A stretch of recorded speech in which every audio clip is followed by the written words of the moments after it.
Ве поздравувам на почетокот на уште едно издание на емисијата 360 степени. Историски ден, напиша министерот за дигитална трансформација Стефан Андоновски на социјалните мрежи, откако владата во вторникот ги усвои новиот закон за електронски комуникации и првиот закон за безбедност на мрежи и информацијски системи, или популарно закон за сајбер безбедност. Зошто станува збор за историски чин ќе биде една од темите на кои ќе разговараме токму со министерот Андоновски. Господин Андоновски, благодарам што сте дел од 360 степени. Благодарам на можноста и добре дојдовте во Министерството за дигитална трансформација. Подобро ве најдовме. Последното ваше интервју за 360 степени беше на почетокот на јули минатата година, веднаш по изборот на новата влада, и една од највпечатливите работи за кои што зборувавте во тој интервју беше најавата дека граѓаните наскоро на својот мобилен телефон ќе ги имаат личната карта и возачката дозвола. Зошто не слушаме ништо за тоа во меѓувреме? Токму така, тоа е еден голем проект кој што го најавивме и започнуваме со негова реализација.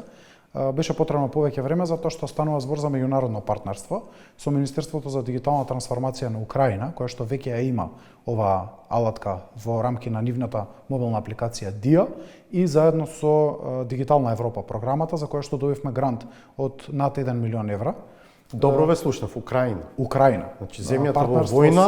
Земјата во војна е една од најбрзо растичките дигитални држави или развој на дигитализација во светот и признаене затоа што имаше скок од над 50 места изминатата година, ја има својата апликација, мобилна апликација DIA, која што е целата влада во мобилниот телефон на граѓаните. Тоа е делумно и под притисок на војната, или? Апликацијата првпат беше лансирана во 2019 година, пред војната, но својот врв, своето најголемо достигнување го достигна токму заради војната, затоа што воведе модули за далечинско учење, за венчавки на далечина, за пополнување на сите можни документи онлайн преку мобилниот телефон, дури за добивање на помош за ветераните од војната кои што се повредени или се некаде заминати надвор од државата. И сега во каква фаза е кај нас? Добро прашање.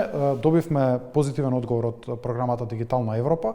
Требаше да започне реализацијата во јануари 2025 година, но заради интерни процедури внатре во Европската унија, почетокот беше најавен за јуни 2025 година и ние подготвувајќи се, ја имаме модел верзијата на апликацијата. Мене ми е многу драго да можам да ја покажам. Ова е статичкиот дел на апликацијата. Горниот дел ќе биде личната карта и возачката дозвола во електронски облик, а долниот дел е динамичкиот, кој што ќе значи најновите услуги или најпобаруваните услуги ќе бидат достапни. Ова е уште еден вид на почетната страница. Добро, ова е еден вид според тоа што до сега го имате зборување на Google Wallet, така? Или не? Ова се нарекува дигитален паричник. Многу наликува на Google Wallet или на Apple Wallet, што значи дека електронската верзија на личната карта и возачката дозвола ќе биде спакувана во апликацијата, ќе можете да ја покажете за да се легитимирате, а во соработка со Министерството за внатрешни работи, со кој што формираме работна група, ќе одиме во втора фаза на електронско потпишување, целосна биометриска верификација, но тоа ќе биде втората фаза на апликацијата во 2026 година. Добро, една предпоставена ситуација, возите автомобил, ве застанува сообраќајна полиција, ќе можеме ли да се легитимираме со лична карта и возачка дозвола со телефонот? Примерот од Украина и од Полска е таков, да можете да се легитимирате со покажување на QR код. Тие ја верификуваат валидноста на вашата лична карта и возачка дозвола, но секако со колегите од Министерството за внатрешни работи ќе ги дефинираме деталите. Идејата е токму таа, да не морате да носите картички со вас додека употребувате моторно возило или додека сака да се легитимирате. Многу сме слушале ке кај нас, нели? Еви сега и вие велите по пат ви се случиле одлагања. Велите од јуни сега почнува практично. Ставам датум на дигиталниот самит кој што го организираме ние оваа година Скопје на 1 и 2 октомври 2025. Правам големи напори да ја промовирам тест верзијата или демо верзијата на апликацијата за првите корисници да можат да ја симнат на својот мобилен телефон и да ја искористат. А во функција од кога би можело да биде? Токму тогаш функција. Таа прва тест верзија ќе биде во функција од тогаш. Сега ќе се појават грешки, недостатоци, ќе пријавуваат граѓаните и по фидбекот во 2026 ќе имаме целосно функционална апликација. Колку ќе чини таа операција? За сега ќе чини бесплатно, затоа што добивме грант од над 1 милион евра од Дигитална Европа, од Европската унија и дополнителни средства за развој на порталот за услуги за кој што оваа апликација е практично близнак нема да искористиме дополнително средства. А за граѓаните ќе има ли трошоци? Во првата фаза никакви трошоци за граѓаните, целосно бесплатно.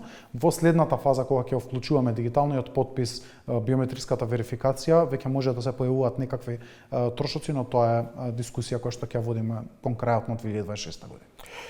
Криптовалути, втора тема за која што сакам да зборуваме во овој разговор. Темата редовно се спомнува во соопштенијата посредбите што премиерот и други владини представници ги имаат главно со луѓе од обкружувањето на американскиот претседател Доналд Трамп. Последен пат тоа се случи по состанокот на премиерот, на кој што и вие лично присуствувате, со Крис Павловски, собственикот на Rumble, на кој беше и бизнисменот Джанкарло Девасини.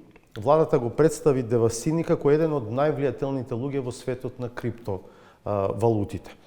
Дали нашата влада планира носење на регулатива за криптовалути? Иднината на финансискиот сектор во поглед на дигитализацијата, па и сегашноста се криптовалутите. Ние сме соочени со два предизвици.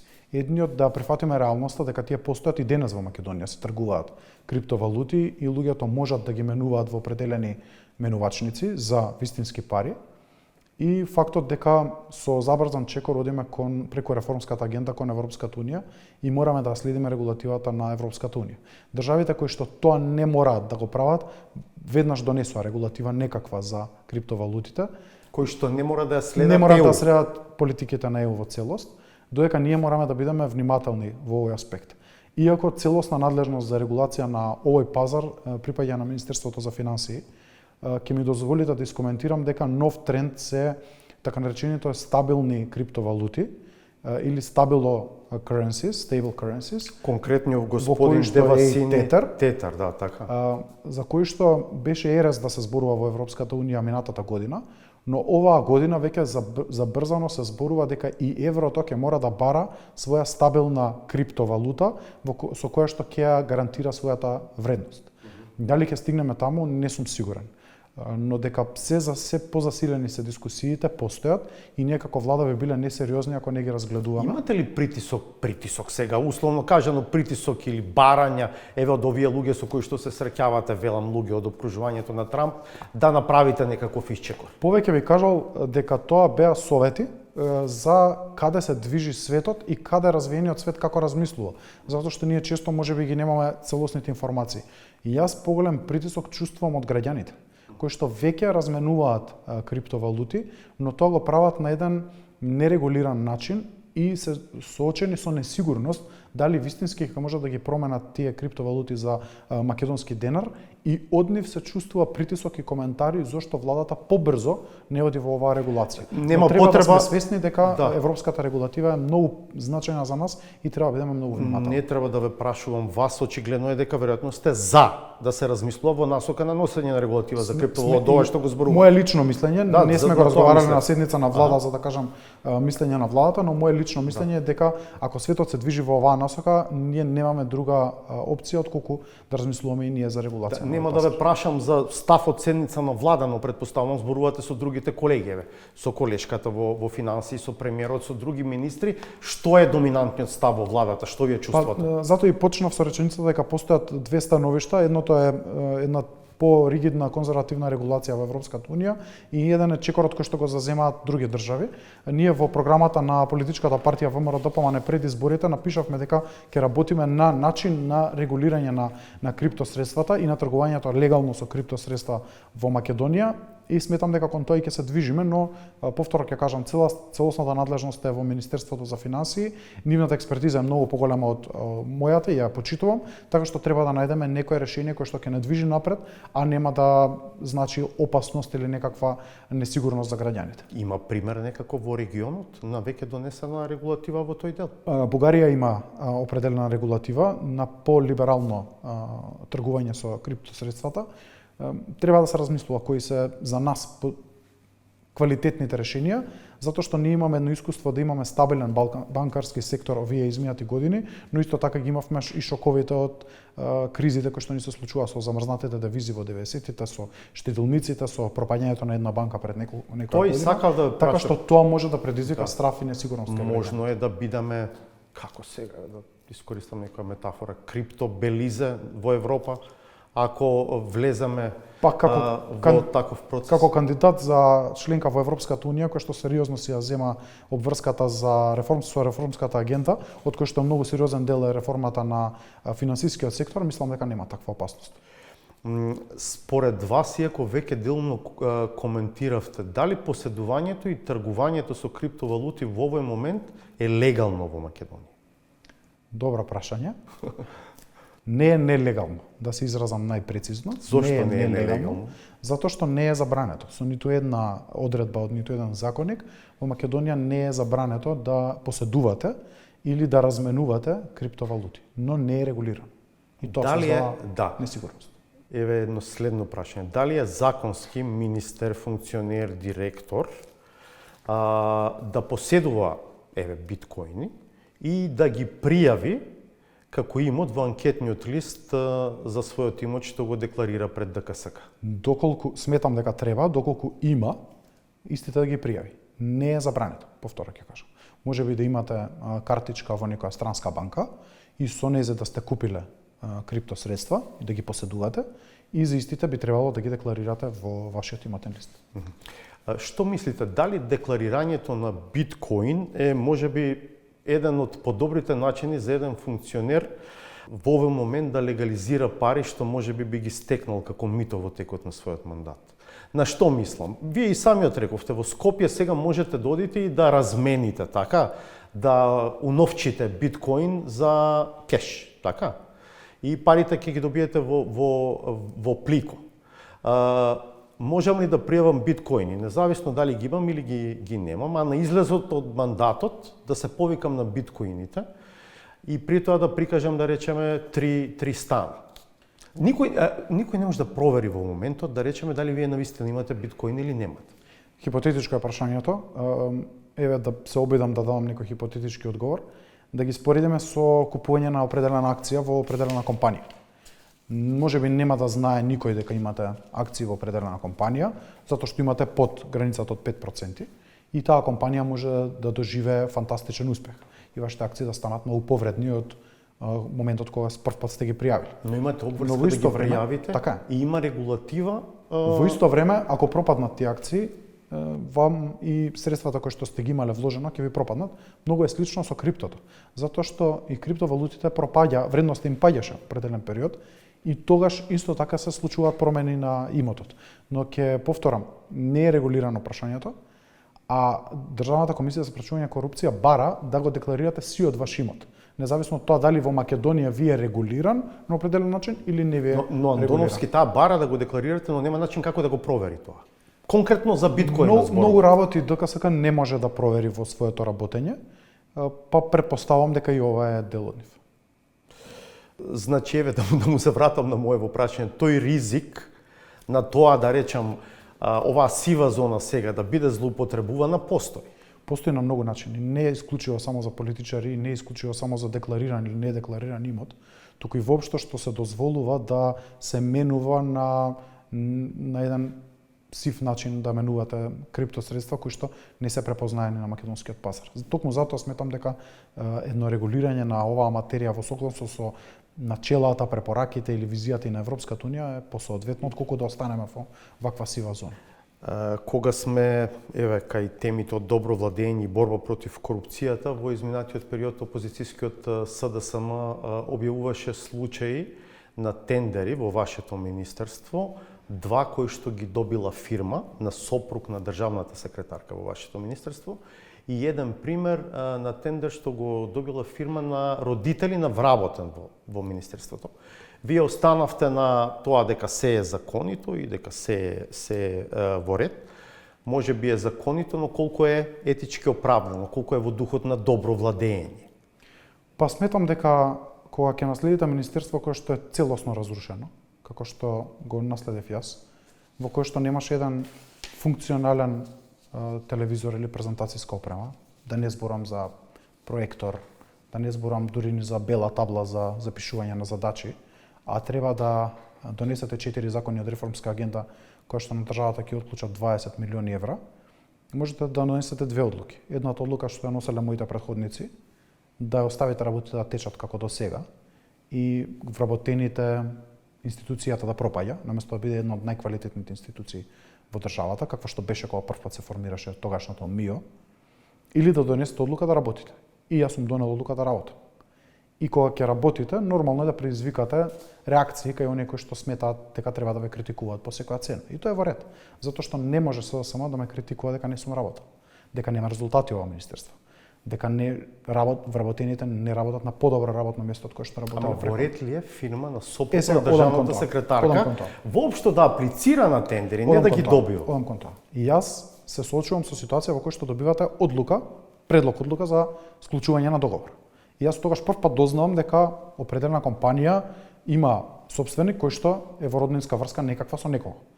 И можете да донесе одлука да го поништите. Тоа беше декември месец, да пропадне набавката и да немаме ниту една табла во министерството или да немаме ниту еден презентацијски уред во министерството, или да донесете одлука целосно легално да склучите договор затоа што утре таа фирма може да го тужи министерството. Затоа што не е избрало, иако ги исполнила сите услови и понудила цена пониска по 40%. Ама пак тоа е легалната И страна. вториот елемент за вториот дел од наводите на СДСМ, јас не можам да правам истражување кои се компании се блиски до одредени вработени во моето министерство. 150 вработени имам, голема веројатноста некој од нив да работи во некој од македонските телекоми, било кој. Нема да имаме интернет во министерството затоа што некој вработен има некои роднини што работат во Македонски телеком, во А1 или Неоком, да не ги кажувам сега сите. Пристапот е лош да вие наоѓате замерка за нешто што е целосно легално. А за етиката и моралот, еве финалното одговора, треба да одговара секој за себе. Ако некој смета дека нешто е етичко и морално, тоа го одговараме лично за себе.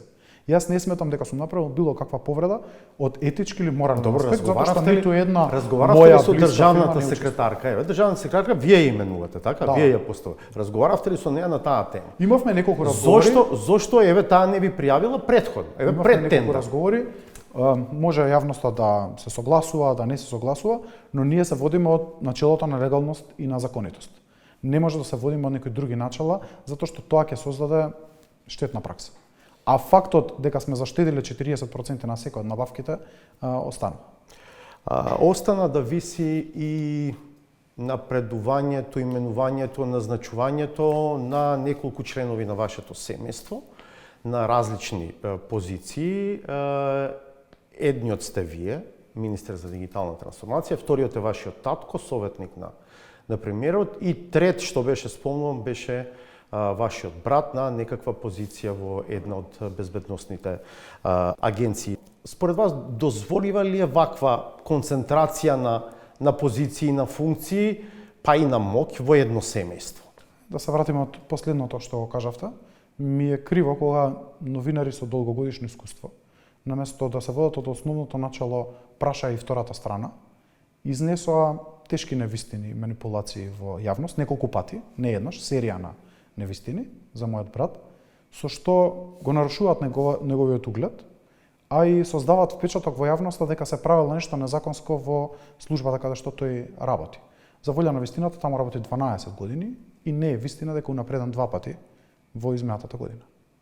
Вистината е друга, јас не можам да зборам затоа што станува збор за доверлива информација, но можело, доколку не контактирале определените новинари, па и СДСМ, да го одговориме тоа приватно и да им биде јасно зашто точно дека е на раководна позиција.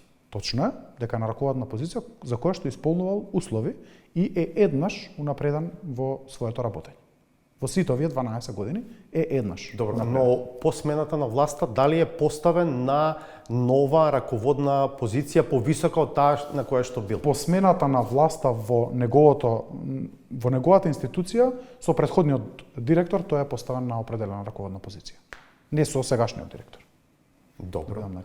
Што се однесува да се вратиме на концентрацијата на функции. После 40 години работа во безбедносниот сектор и учество во од 2001-та, па и 91-та, од реформите до бегалската криза, мислам дека е чест и одговорност за нас како семејство да тој добие можност да го советува премиерот, а ми е жал што не беше искористен неговиот квалитет во последните години додека тој работеше во Министерството за внатрешни работи. Сакате да затоа што кажете можеше да се искористи тој потенцијал. дека таткото и братот се на тие позиции затоа што заслужуваат да бидат таму.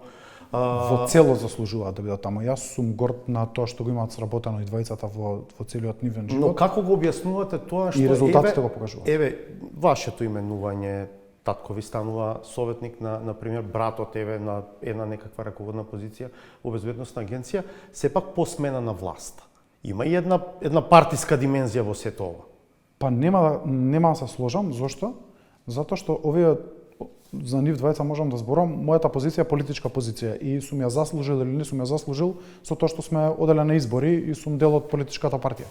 Но кај нив искористувањето на квалитетите за жал не било направено, иако тие биле на места на кои што можеле да се искористи нивниот квалитет за добро на државата. Ама зошто тоа не било направено од претходното раководство, го се случува ми е жал сега. затоа што примерот со мојот татко власт се пензионираше како државен советник и 4 години по неговата промена од директорската позиција не беше искористен за било која од реформите кои што се случува во институцијата каде што работеше.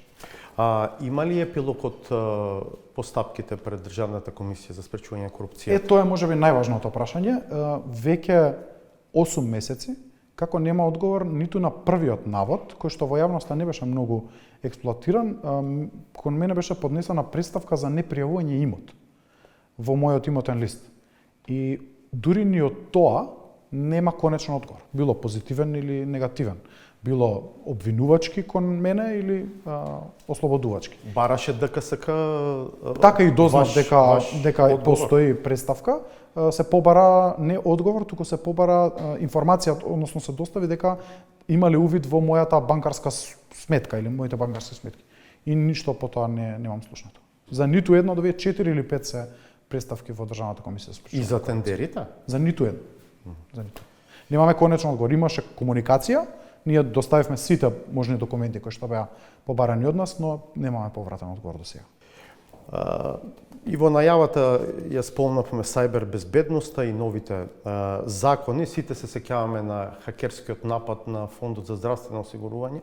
Пред околу 2 години практично целосно беше парализирана таа институција на одредено време, а се зборуваше и за тоа дека под ризик било одлевање на податоци за осигурениците. Одговорните тогаш тврдеа дека личните податоци на осигурениците не се доведени во прашање, но факт е дека многу прашања останаа неодговорени. Каква е опасноста од повторување на такви слични настани? Научени ли се некои лекции од тој случај? Добија сам со една реченица за граѓаните што ова значи. Практично се киднапираат податоците на определена институција и се бара кауција. Во англиската терминологија е ransomware. За украдените, заклучените податоци се бара да платите откуп за да ги добиете. Се потрошени средства според шпекулациите во милиони за определени податоци да бидат отклучени во неколку институции. Државата им платила според информациите, според шпекулациите, тоа се сепак непотврдени информации до кои што сум дошол, дека платила во милиони евра. И не само нашата држава, па ќе дозволите да не коментирам затоа што станува збор за шпекулација. Повеќе од 10 милиони. Државите во регионот плаќале и многу повеќе. Албанија се смета дека платила повеќе од 100 милиони евра во откуп, кауција, за враќање на податоци на паѓањето на нивните. Кажете ни една груба бројка за нас. Сериозни се бројките по информациите кои што ги имам. Сега прашањето е дали ќе се справувате со тоа, дали ќе правите превентива или не. Фондот за здравствено осигурување, граѓаните треба да бидат спокојни, направи сериозни чекори по овој случај и податоците на граѓаните се целосно безбедни. Не можам да го кажам истото за секоја една институција во државата. И затоа е важен законот за сајбер безбедност, кој што дава обврска за прв пат на институцијата како што се грижи за својот останат имот. Архива, зграда, противпожарни системи за справување со незгоди, на истиот начин да се справува и со сајбер последиците, затоа што до сега, замислете, ако се случи некој ваков напад, немаше никаква одговорност и обврска на раководителот на институцијата. За прв пат со Законот за сајбер безбедност, Закон за безбедност на мрежи и информациони системи, воведуваме одговорност за известување при помали закани, напади и така натаму, но и можност за реакција на институциите. И затоа кажав дека станува збор за историски момент, затоа што конечно ќе имаме регулатива која што го уредува ова прашање. Што е Национален координативен совет за сајбер безбедност? Што е сектор за сајбер безбедност, а што е владин центар за одговор на инциденти? Три важни прашања. Советот за сајбер безбедност ќе биде во рамки на Националниот совет за дигитална трансформација на општеството, политичко тело во кое што претседава премиерот и кој што ќе ги дава смерниците и насоките за политичкото делување, стратешко, акциони планови, контрола на законите, подзаконските акти кои што ќе се носат. Секторот за сајбер безбедност е нашата точка за контакт кон странство и единствена точка за контакт за пријавување на сајбер инциденти во државата се наоѓа тука во Министерството за дигитална трансформација и со овој закон го законуваме неговото постоење, истиот е формиран со промената на систематизацијата од 1 јануари 2025 година. И тоа ќе биде телото кој што ќе креира политики, но и ќе го врши мониторингот како се реализираат тие политики. И тоа тело ќе го формира Центарот за одговор на сајбер инциденти, така наречениот владин ЦИРТ, затоа што во моментот во Македонија веќе постои еден ЦИРТ, а тоа е националниот ЦИРТ сместен во АЕК. Ние се решивме за двоглава позиција, зошто? Затоа што АЕК ќе одговара или ќе мониторира што се случува во институциите врз кои владата нема директна надлежност и кон приватниот сектор ќе дава препораки, задолженија, зависно дали се од критичната инфраструктура, а кон владините институции одговорноста ќе биде на владиниот ЦИРТ, кој што ќе биде сместен во секторот за сајбер безбедност во ова министерство. Добро, сега што ќе бидат задачите на секторот за сајбер безбедност, а што на Центарот за одговор на инциденти? Секторот за сајбер безбедност треба да се свати како тело кое што креира политики и кој што следи имплементацијата на тие политики тековно. Што значи дека само овој закон бара од нас донесување на 10 или 12 правилници. Тие правилници потоа треба да се операционализираат, да се внимава на политиките, да се гледа што прави Европската унија во оваа насока и како ние тоа треба да го примениме, додека центарот ќе има техничка оперативна улога.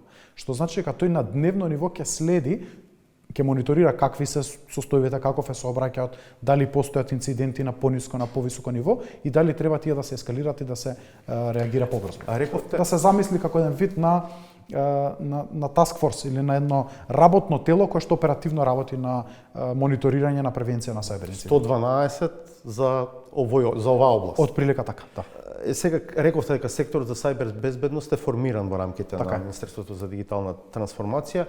Колку вработени имате таму? Планирани се 25 вработувања. Во моментот имаме петорица. Од кои што еден раководител на... За тие ли вработени се предвидени повисоки плати? Добро прашање. За вработените во секторот за сајбер безбедност е предвиден дополнителен надоместок од 40% на основната плата, но за да не се исклучува тоа од другите експерти за сајбер безбедност или ние ги нарековме сајбер професионалци во други институции, кои што ќе имаат задача да мониторираат што се случува во нивната институција и да репортираат на центарот, а се критични важни, Министерство за финансии, енергетика, дури кај нас земјоделие, Фонд за здравство, МЕПСО, вработените кои што ќе бидат во тој сектор или оделение за сајбер безбедност, сајбер професионалци, исто така ќе добиваат 40% додаток на плата. Не беше тајна дека имате проблем со регрутирање, привлекување или задржување на такви професионалци, бидејќи сепак државните плати се сигурни, ама во таа област и приватно може да се заработи многу повеќе. Колку ќе биде сега платата на еден сајбер професионалец? Вработен во владата? Во владина институција. Раководител на сектор би требало основната плата да се движи од прилика околу 80 до 90 илјади динари. Не е совршена ситуацијата. Во приватниот сектор, јас кажав отворено, околу 10.000 евра на тоа ниво професионалец плата. И Македонија, интересно, нема доволен број на сајбер професионалци ниту во приватниот сектор. Значи и банки и важни институции од приватниот сектор им недостасува кадари го бараат, ќе треба да го создаваме. И Министерството не смета дека ќе ги има најдобрите кај себе заради платите, но ќе се обидеме со обуки, со чувство на патриотизам, со вложување во кадарот во смисла на дообучување кој што не може да го понуди баш приватниот сектор, да ги задржиме овие сајбер професионалци кај нас. Одиме на Законот за електронски комуникации. Инаку и двата се уште не се достапни на веб страницата на собранието. Испратени ви се во собранието? Мислам дека се испратени во текот на минатата недела, конкретно на неделата. Добро, Има рок окей. од 3 дена по донесувањето. Да, јасно ми е тоа, да. Каков е пристапот кон барањето на Уставниот суд од септември минатата година? Парламентот тогаш, Уставен суд му даде рок на парламентот од 6 месеци, изминате тој рок, но не и се, да го уреди прашањето за задржувањето на така наречените метаподатоци од телекомуникацијските оператори. Многу важно прашање. Јас често зборам за реформската агенда. Овие два закони се дел од реформската агенда. Ослободуваат околу 10 милиони евра. До јуни имате уште два. Помош и поддршка на државата, грант и кредит, но важен е елементот и на Уставниот суд. Оваа недела, утре на владина седница ќе бидат и другите два измени на закони, тоа не се нови закони, измени на закони.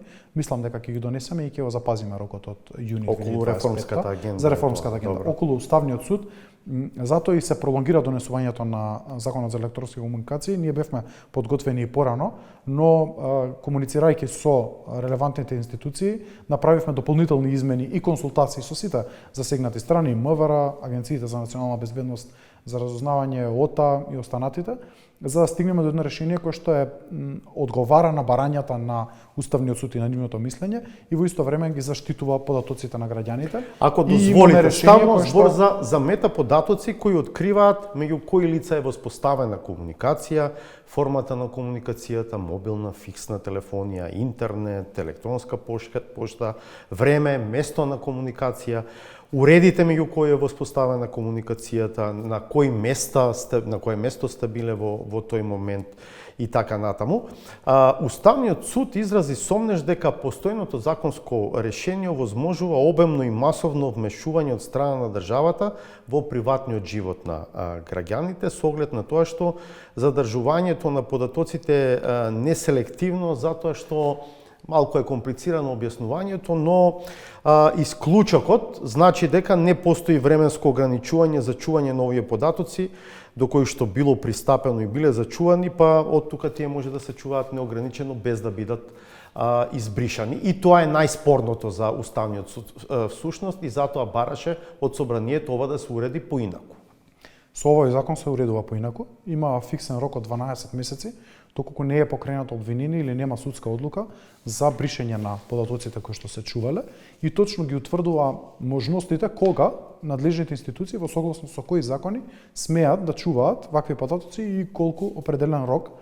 Направивме измена на 3 члена и на овој начин многу прецизно утврдуваме како се чуваат тие податоци, кој смее да ги чува и колку време тие смеат да се чуваат. При тоа, да не бидеме разбрани погрешно, не станува збор за задржување на податоци поврзани со содржината на комуникациите, туку на метаподатоци кои што ги спомнав. Вие добро го објаснивте, станува збор за тоа да знае тој што ги има податоците, дека тој мобилен уред се наоѓал на определена локација, во определено време, комуницирал со некој друг мобилен уред и повикот траел определено време. Нема никаква информација за содржината ниту на пораките, гласовни или текстуални, ниту пак на содржинското следење на комуникациите е уредено со други закони и во други околности. Што друго носи како новина законот за електронски комуникации? Тој е прилагодување на две важни регулативи, односно едната директива, едната регулатива. Првиот е законот за гигабитна инфраструктура на Европската унија, кој што само што се донесе, што значи дека носиме последно законско решение од Европската унија, ултрамодерно, кој што ќе значи многу полесно поставување на инфраструктура за брз и супер брз интернет, за 5G технологија, која што ќе биде многу полесно достапна за компаниите, за граѓаните, а изградбата нема да се смета, нема да е бирократизирана и да трае предолго, затоа што со такви бирократски процеси се соочували и земјите во регионот и земјите во Европа и значело недоволен развој на интернет и на супер брз интернет. Може некој да се посомнева дека сега ова се прави во пресрет на евентуалното влегување на унгарскиот 4G? Јас ги слушнав тие коментари, постојат многу заинтересирани оператори на повикот на АЕК, Но ова ќе значи олеснување за сите можни оператори, вклучително и барањата на сегашните оператори кои што ги имаат до нас доставено, дека мора да им се олесни пристапот за поставување на инфраструктура која што значи брз и супер брз интернет, а ќе значи многу за државата затоа што отвара можност за развој на нови технологии, на интернет на нештата, за брз развој на смарт решенија во градови. Отвараме поле за сериозни иновации и за сериозни инвестиции во дигиталната инфраструктура и очекувам и инвестиции во дата центри, инвестиции во ваков вид на инфраструктура. Тоа едноставно ќе го многу повеќе ќе го размрда дигиталниот пазар во Македонија. Добро, вие најавувате. И втората, извинете, само важно да спомнам, код директивата постара од 2014 година, која што значи целосно гарантирање на правата на корисниците и заштита на правата на корисниците визави операторите. Тоа е таа директива која што исто така ја применуваме со ЗЕКот. Вие спомнавте дека на утрешната седница на владата ќе се носат измени на уште два закона, кои што заедно со двата за кои што веќе разговаравме, би се обврска од реформската агенда да бидат усвоени новособранието до крајот на јуни.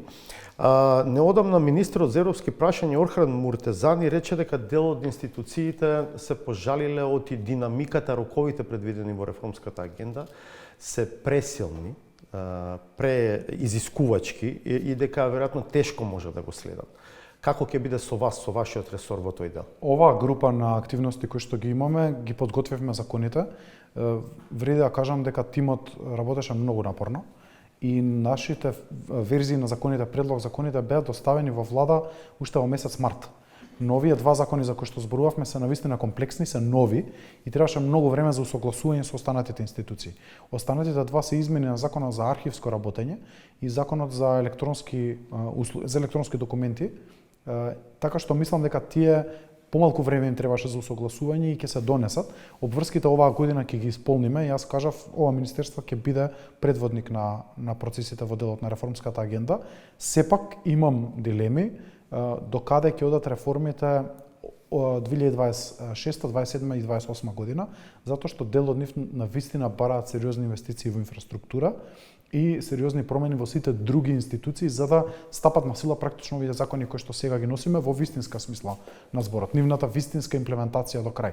Тука имам дилема, ќе зависи од многу фактори, но ние ќе притискаме колку што е можно да тоа влезе во пракса. И комисијата имаат оставено една година период на можно доцнење, нели, кое што ќе го толерираат, но Муртезани исто така страува дали и таа една година ќе биде доволна, но добро, да почекаме да видиме како сето тоа ќе се одвива. Со измени на законот за електронски комуникации кои што ги направивте пред известно време, овозможивте основа за забрана на одредени веб страници што нелегално приредуваа игри на среќа. Во првиот бранд беше забранет пристап до 53 сајта. Дали со тоа е решен овој проблем?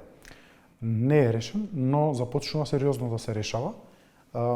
Стигната, или деновија треба да стигне, имам најава, уште една листа од над 100 страници, кои што исто така треба да бидат двојно повеќе од оваа прва група, но вреди да се каже дека во првата група беа најкористените, оние за кои што знаевме дека има најмногу фреквенција од македонските граѓани. И навистина ли толку многу пари се одливаат таму? Во десетици милиони евра е годишниот буџет кој што се трошал на овие нелегални приредувачи на игри на среќа.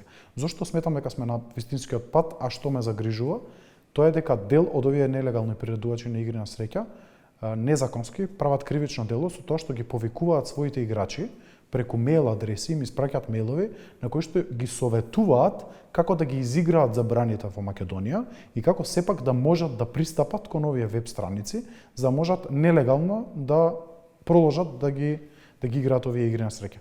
Од една страна ги повикуваат граѓаните и самите да прават кривично дело, спротивно на законот за игри на среќа, но и самите тие како приредувачи ја покажуваат нивната безобзирност дека не само што го кршат законот, не само што никогаш не аплицирале за добивање на лиценца, туку повторно ги повикуваат граѓаните да пристапат на нивните веб страници, продолжуваат да се рекламираат.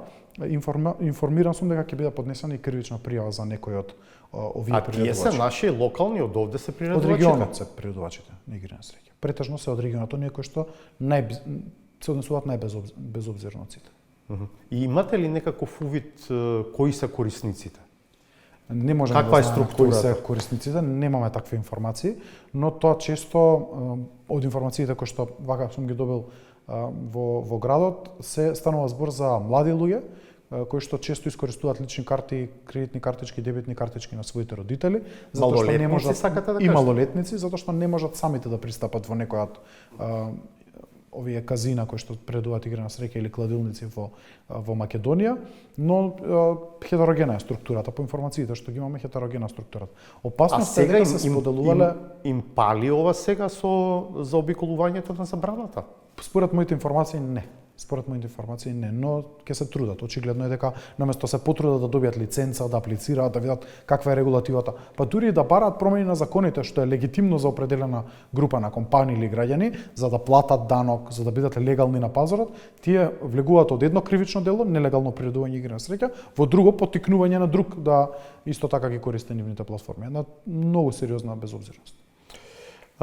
Кога дојдовте за министер за дигитална трансформација, ги критикувавте состојбите со владиниот портал за e-услуги и најавивте негово унапредување. Ако сега еве 11 месеци подоцна треба да сумирате што сте направиле во овој период, што би рекле? 30% раст на корисниците на порталот, бројка од 40% раст на месечните услуги кои што ги даваме на граѓаните. Бројката сега се движи околу 5200-5300 услуги месечно на порталот. Што кога уште не е на позиција доволно. беше околу 1500, не е доволно, се согласувам. Сметам дека овој портал треба да биде средиштето на сите услуги на владата. Но со бројката на услуги кои што ги имаме, околу 200 активни кои што се користат, ние сега мораме да работиме на втора фаза на промоција на овие услуги. Тоа ме сакав радува да ве прашам. фактот во теке изборна кампања за спроведување на кампања за промоција на порталот и на новите услуги. Јас сум свесен дека може би повеќе отидовме во продукција на услуги, на нови услуги, решавање на позадинските прашања, многу помалку во рекламирање, но ги користевме медиумите, до сега се голем партнер на Министерството за промоција на она што го имаме, сработени кои се новите услуги, прес конференции, промоција на социјални мрежи. Сега малку поинтервентно ќе работиме на терен со организирање на настани за промоција на порталот. Клучно е граѓаните да се задоволни кога ќе завршат работата. Тоа е клучно. И тоа ќе биде најдобрата реклама. Конкретно нашата редакција пред известно време тестираше како функционира, да речеме, ова со електронските, со дигиталните документи и дали се прифаќаат и од јавните институции и од приватните. И мислам дека и вие бевте сведок дека во државна институција завршивме работа, ама во една банка не го примија документот. Дали во меѓувреме работевте на тоа и приватниот сектор да почне да ги прифаќа тие документи? Па и вашата емисија тогаш не испровоцира, испративме допис до сите здруженија кои што знаевме дека може да предизвикуваат некаков проблем. Здружение на нотари, извршители, банкарската асоциација, и мислам дека состојбата е многу подобрена, а последните сигнали позитивни ги добиваме и од судовите, каде што последните потврди за неосудуваност, казнена, кривична евиденција и прекршачна забрана за вршење дејност се признаваат во целост и дури судовите ги пренасочуваат граѓаните да се упатат кон порталот и да искористат услугата електронски, да не чекаат десетина дена за да добијат услуга од судовите. Време на учење, треба време да се навикнеме, но порталот функционира одлично, новите услуги се користат. Сега ни е потребно да посветиме повеќе внимание на нивна промоција, дека вака најлесно можете да стигнете до услуга. Најавувавте периодот, ве слушав, и вклучување на вештачка интелигенција на порталот. Кога, зашто, како? Мислам дека во текот на летото веќе работиме на тоа. Сакам порталот да не мора да кликате скоро ништо на него. Да биде нешто слично на платформите на познатите пребарувачи, Google, Yahoo или останатите. Влегувате и пред вас е само пребарувачот. Со или пишување на неколку карактери, клучни зборови, но исто препознавање на вашиот профил, кои сте, каде живеете, која возраст сте, кои би биле најчистите услуги кои што вам би биле потребни, порталот да ви ги сфрла напред, за вие воопшто не мора да пребарувате низ порталот. Затоа што првпат кога јас се соочив со порталот, требаше да бидете напредно подготвен дигитално за да можете да стасате до потребната услуга. Светот оди во друга насока. Дека и оној кој што воопшто не разбира дигитални алатки, може на најлесен начин да стаса до услугата. И што ви велат програмерите дека е тоа можно? Можно, изводливо, веќе го работиме. Македонија, често кажувам, воопшто не сме назад од нашиот IT талент со другите држави. Имаме одличен квалитет тука во државата и само треба да го искористиме на правилен Да, начин. тој е главно во приватниот бизнис и главно работи за надвор. И затоа ние сега ги бараме овие луѓе да ни се приклучат, да ни помогнат. Независно од тоа што работат во приватниот сектор, нас скоро сите проекти ни се со приватен сектор, кој што и порталот и останатите платформата за интероперабилност, Централниот регистар на население, Open Data и така натаму, сите се работат со приватниот сектор и нема причина зашто не вклучиме и некои нови млади луѓе да ни се придружат и да ни помогнат. Зашто разговарате со Крис Павловски? Еве го спомнавме и пред некое прашање. Имавте средба и вие бевте на таа, тој со премиерот, малку циничен да бидам, за вештачка интелигенција или за трагање по гробот на Александар Македонски? Мене повеќе ме интересира овој првиот дел, најверојатно заради профилот на работата. Откаде таа идеја воопшто? Сте имале шанса да Не разговарате сме со него? разговарале за идејата околу историското наследство, но познавајќи го од неколку пати колку што сме се сретнале, по потекло е од дел од Битола, дел од Егејскиот дел на Македонија, Преспа, така што тоа е археолошки познат археолошки дел каде што може да се најдат ископини, може да се најдат реликти од минатото, но ние повеќе разговараме за клауд, за вештачка интелигенција, за Зашто е заинтересиран реално Крис Павловски? Дали за нешто реално покажал заинтересиран? изминативе 15 години дека сака да инвестира во Македонија.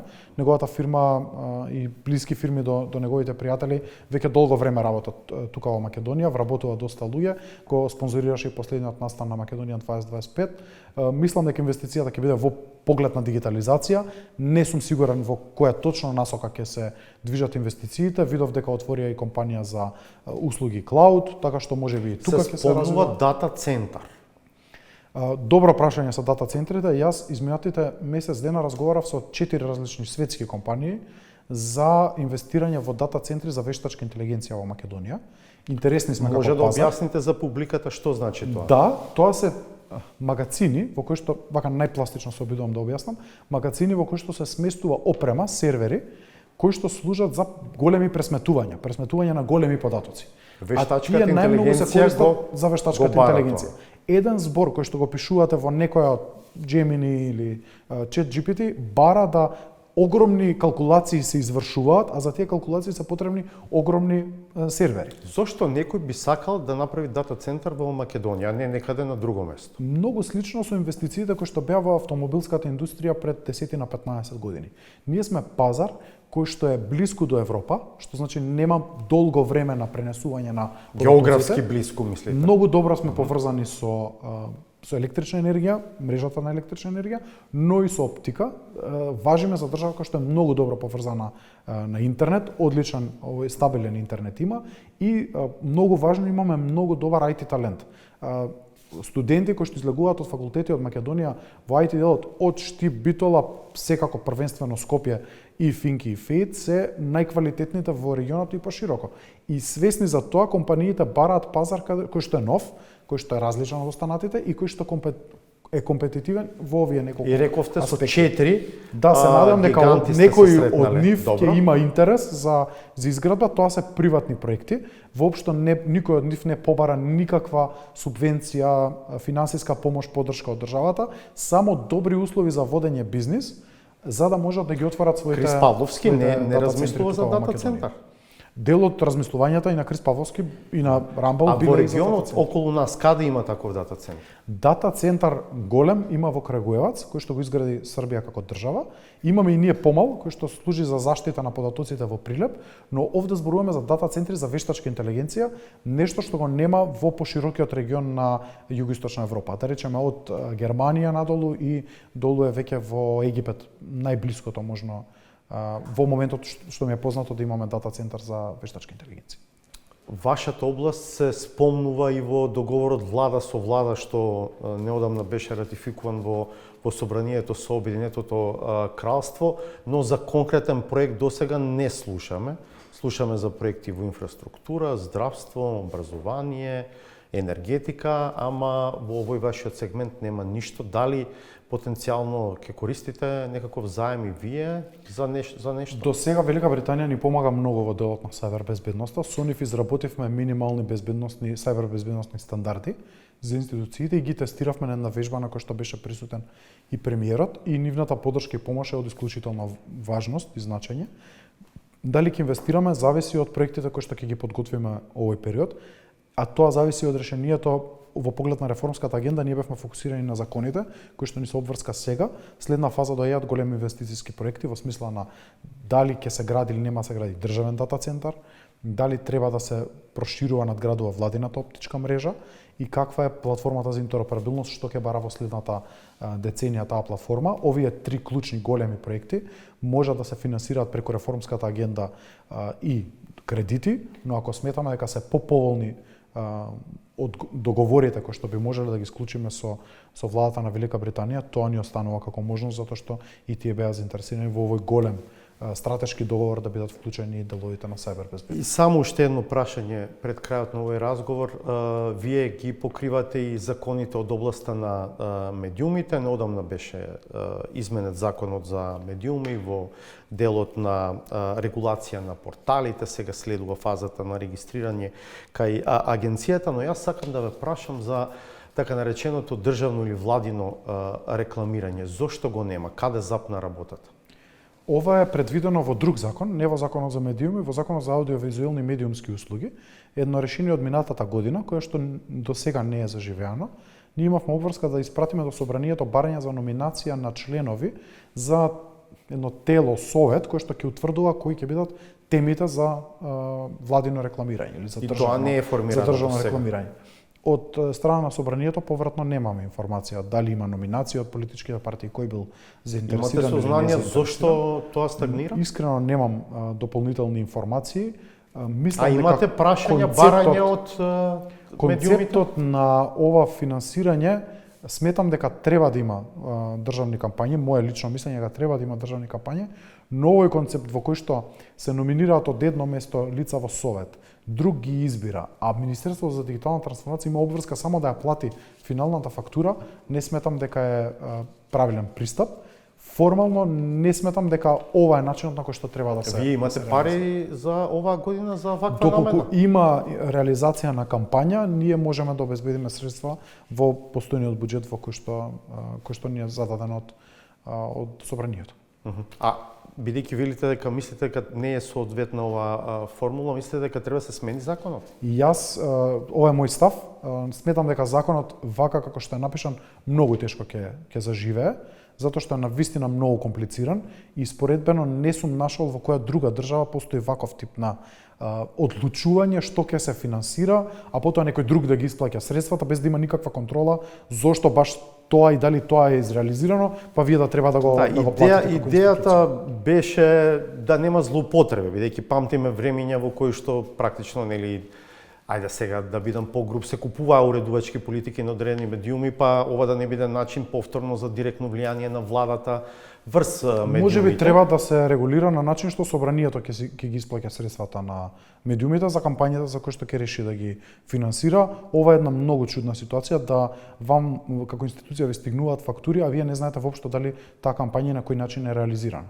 Споредете го со некоја најобична јавна набавка. Следите дали прво има целосна реализација, па потоа плаќате. Во даденава ситуација вие како институција би требало да платите нешто кое што не знаете. Но интересно е велите дека нема некаков притисок ниту барање, ниту од комерцијалните медиуми, пред се телевизиите. Мислам дека застанате работата во собранието и се надам дека на тој начин би требало да продолжи кон решавање. Ние законите мораме да ги почитуваме. Благодарам за овој разговор. Благодарам на можноста. Ве поканувам до крај заедно да одгледаме новата Саботажа и се гледаме повторно в четврток во 20:15. Пријатно.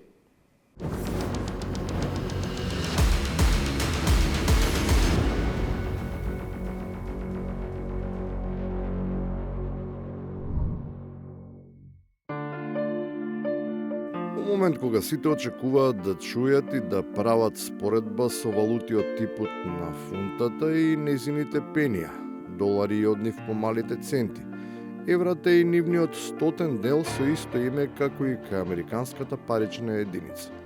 Премиерот говори за ситнишот што се користи уште само во Босна, како рецидив од љубовта, кон голфот двојка и германската марка. Ги повикувам и обвинителството да влезе и да истражи дали има и еден фенинг незаконско трошење и еден фенинг недомаќинско трошење. Што во игра не се, а не се воопшто фенинзи, предпоставка е дека не може да има ни криминал. Настрана утката со монетите, ама потполно е нејасно како се влегува во аранжман за кредитирање со која било држава, кога како гарант или подписник од македонска страна се појавува институција која не постои во уставниот поредок. Ова е ништовен документ. Зошто е ништовен документ? Затоа што вика го потпишал Vice President of the Republic of North Macedonia. Значи ние како држава немаме подпредседател на Република Северна Македонија. Тој аматерски потек може би е и добар, бидејќи лесно можеме да ги изезнеме британците, да им ги земеме парите и да се правиме наудрени дека не внимавале со кого и што подпишуваат. Ама секогаш ќе се најде некоја Данела која по 3,5 години ќе се разбуди од зимскиот сон и ќе почне да мафта со хартиите на кои стојат потписи. Визарганју, абе Вики, кај си бе дечко ти? Кај избега, зошто не причека да дојдам? Ја ти ги собирам документиве на тебе за да ти ги презентирам за твоиве фалсификати, ти бегаш од тука. Традиционално, штом се чепкава партија на власт од албанскиот корпус, никогаш не се работи за дивоградби, криминал или корупција, туку за политика, и тоа од карактер, што може да предизвика меѓуетнички тензии.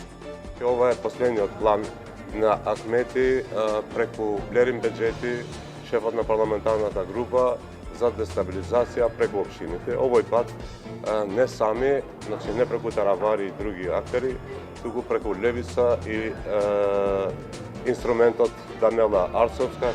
Ете и да е точно дека е така. Сепак е нејасно како владеачката Влен се обидува да се справи со тој предизвик. Ако единствено важно им беше да седнат во фотелите, а практично никој да не знае кои им се кадрите. Па дури и тие самите, не само што не сакаат да се спротистават, туку и натаму решаваат да се бидат анонимни. Шоим се, аз не министр шиптар нукаш презент. Аз не министр. Аз Изет Меджити, аз Дурмиши, аз Лимани, аз Муртезани, аз Арбен Фетаи. Пренгајќин то. Пречка пригоен. Прекајќин министр шиптар. А пуноендичка, пос пуноендичка. А почка боен. Турбиџал. И на крајот, кога сме веќе кај тоа непријатно чувство, во слична ситуација се претпоставува дека и првиот човек на црквата, бидејќи неговата кадровска политика е слична. Ваквото свештенство денес е компетентно да зборува за духовност, исто како некој што прочитал прирачник за тоа како се вози велосипед, а никогаш не возил, ќе не учи како да го возиме велосипедот. Не е лесно да се научи да се вртат педалите, но уште потешко ако некој намерно му ги дише гумите на велосипедот.